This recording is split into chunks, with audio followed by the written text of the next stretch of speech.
जी एक प्रैक्टिकली बात करें, अगर आपने 4 साल के लिए लोन लिया तो वो तब स्टार्ट होगा जब आपकी जॉब लग जाएगी, पर उसमें भी 1 साल के अंदर अंदर आपको जॉब मिल जानी चाहिए। नहीं तो इस केस में क्या होगा, आपके पेरेंट्स को वो लोन उतारना पड़ेगा। हेलो फ्रेंड्स, मेरा नाम सनी है। मैंने हाल में ही कुछ टाइम पहले एक वीडियो बनाया था कि आप एजुकेशन लोन कैसे ले सकते हैं। विद्या एजुकेशन लोन जो था, अगर आपने नहीं देखा है तो ऊपर आप आई बटन पे क्लिक करके वो वीडियो भी देख सकते हैं।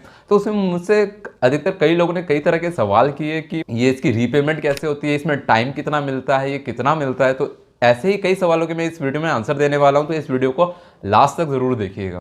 उससे पहले आपसे रिक्वेस्ट है कि अगर आपने अभी तक मेरा चैनल सब्सक्राइब नहीं किया तो प्लीज़ सब्सक्राइब कर लीजिए। मैं टेक्निकल और बैंक से रिलेटेड जितने भी वीडियो होते हैं दोनों तरह के वीडियो अपलोड करता रहता हूँ।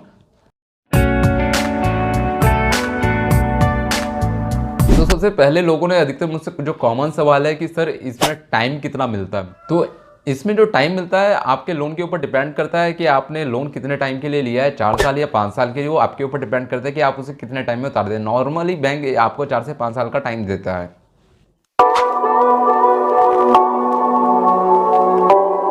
अच्छा, इसकी रीपेमेंट कैसे होती है? लोगों ने ये भी मुझसे बहुत बार सवाल किए हैं कि सर इसकी रीपेमेंट के बारे में कौन बताएगा, क्योंकि हमने वीडियो में भी देखा है। आप यूट्यूब पे भी सर्च मारेंगे तो इसकी रीपेमेंट के वीडियो बहुत कम ही मिलते हैं कि एजुकेशन लोन उतारा कैसे जाता है। सबसे पहले डिपेंड करता है कि आपकी जो स्टडी लोन आपने लिया है किस टाइप का है, आपकी स्टडी की वो जो टाइम पीरियड है वो कब कंप्लीट होता है, 1 साल में, 3 साल में, 5 साल में। तो जैसे ही वो कंप्लीट होता है या आप ग्रेजुएट हो जाते हैं तो उसके 1 साल के अंदर अंदर आपको अपने लोन की इंस्टॉलमेंट देना शुरू करना पड़ता है। इसमें बैंक आपको कॉल नहीं करेगा। प्राइवेट बैंक तो जल्दी से कॉल कर देते हैं, सरकारी बैंक के जल्दी कॉल नहीं आते। तो ये आपको ध्यान में रखना है। और अगर आपने मान लीजिए जैसे आपकी ग्रेजुएशन हो जाती है तो 6 महीने बैंक वेट करता है, और जैसे ही आपको नौकरी मिल जाती है तो आपको बैंक को कॉल करके अपना रीपेमेंट का शेड्यूल उनसे डिस्कस करना होता है। उसके लिए आपको बैंक जाना होगा, एक बारी वहाँ के बैंक के मैनेजर से बात करनी होगी कि मेरी ऐसे ऐसे मैंने अपना सेविंग अकाउंट खुलवा लिया है और अब मेरी सैलरी इस अकाउंट में आती है। तो बैंक क्या करेगा, आपसे आपका अकाउंट नंबर ले लेगा और उसमें ऑटोमेटिक ही हर महीने की डेट पे आपके अकाउंट से, आपकी सैलरी से उनकी जो इंस्टॉलमेंट की ऐसे होंगे वो कट जाया करेंगे। तो ये प्रोसेस जो स्टार्ट होता है लोन लेने के, जब उसी टाइम स्टार्ट नहीं होता जब आपने लोन लिया है। स्टार्ट होता है जब आपको ग्रेजुएशन कंप्लीट हो जाती है, उसके बाद 1 साल का आपके पास ग्रेस पीरियड रहता है। उसमें भी 6 महीने स्टार्टिंग एक बैंक वेट करता है, 6 महीने के बाद वो रिमाइंडर कॉल करता है आपको, तब जाके वो लोन आपकी जो स्टार्टिंग होती है वो तब स्टार्ट होती है कि उसमें फिर 4 साल का टाइम लगता है या 5 साल का टाइम लगता है, जितने टाइम के लिए आपने लोन लिया।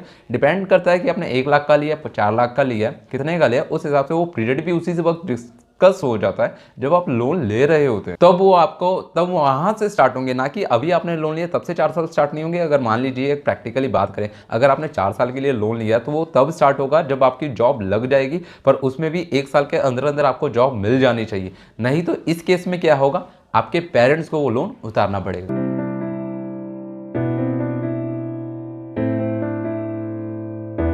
हाँ, बहुत से लोगों ने ये सवाल किया कि मेरे को एजुकेशन लोन की ज़रूरत थी तो मैंने कहीं और से पैसा ले लिया था और अब मेरी ग्रेजुएशन कंप्लीट हो गई है, बट वो फिलहाल जिससे मैंने पैसा लिया था वो अपना पैसा पूरा मांग रहा है। तो क्या ऐसे में एजुकेशन लोन फिर से मिल सकता है या फिर मिल सकता है? ऐसे में तो आपको एजुकेशन लोन नहीं मिलने का, क्योंकि तो ऑन द स्पॉट ही मिलता है। जब आपने एजुकेशन के लिए प्रोसेस के लिए बैंक को अपना पूरा प्रोस्पेक्टस दिया हो तभी मिलता है, बाद में नहीं मिलता। बाद में तो आपको बिजनेस लोन या पर्सनल लोन मिल सकता है।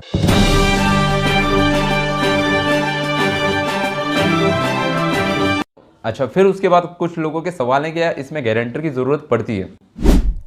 तो मैं बता देता हूँ कि इसमें अगर आप लोन लेते हैं 4 लाख से नीचे का तो उसमें गारंटर की ज़रूरत नहीं पड़ती, पर यही लोन अगर आपका 4 लाख से ऊपर का हो जाता है, सपोज कीजिए 6.5 लाख तक का आप लोन ले रहे हैं किसी एजुकेशन के लिए, तो उसमें आपको बैंक गारंटी ज़रूर मांगेगा। ये गारंटर आपका बैंक उसी अकाउंट का भी हो सकता है जिस बैंक से आप लोन ले रहे हैं, उसी बैंक के अकाउंट में उसका सेविंग अकाउंट हो, वो भी हो सकता है, आपका फ्रेंड भी हो सकता है, आपके रिश्तेदार भी हो सकते हैं, कोई भी गारंटर यहाँ हो सकता है। मगर हाँ, बैंक गारंटी के तौर पे आपसे अगर कोई लोन की अमाउंट की राशि बड़ी होती है तो आपसे प्रॉपर्टी भी रखने को कह सकता है एज ए सिक्योरिटी।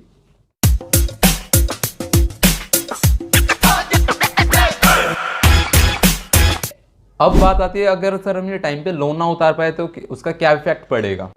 तो यहाँ मैं बता देता हूँ कि जो एजुकेशन लोन होता है एक्चुअली वो उन लोगों के लिए होता है जो स्टडी कर रहे होते हैं, क्योंकि उसमें जो प्राइमरी होल्डर होते हैं वो वही होते हैं स्टूडेंट जिन्होंने अपने स्टडी के लिए लोन लिया है। इन दैट केस वो किसी कारण से अगर लोन की ईएमआई टाइम पे नहीं दे पाते या इंस्टॉलमेंट नहीं दे पाते, तो उस केस में क्या होगा, आप तो डिफॉल्टर होंगे ही होंगे, इसमें जो आपके पेरेंट्स भी हैं वो भी डिफॉल्टर की लिस्ट में आ जाते हैं। और इन फ्यूचर में अगले 20 साल 25 साल तक तो आपको तो भूल जाइए कि कोई और बैंक कभी लोन देगा, क्योंकि आपका और आपके पेरेंट्स का सिविल खराब हो। प्लीज कोशिश करें कि आप अपने लोन की ईएमआई सही टाइम पे भरें।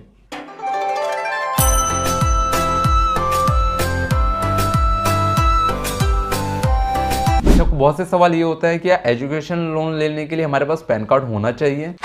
तो मैं यहाँ बता देता हूँ कि 18 साल से कम उम्र के बच्चों को तो एजुकेशन लोन मिलता नहीं है। और दूसरा, पैन कार्ड अब मस्ट हो गया है, तो उसमें आपको ज़रूरी इस बात का ध्यान में रखना है कि आपने पैन कार्ड ज़रूर बनवाएं, उसके बाद ही आप एजुकेशन लोन के लिए अप्लाई करें।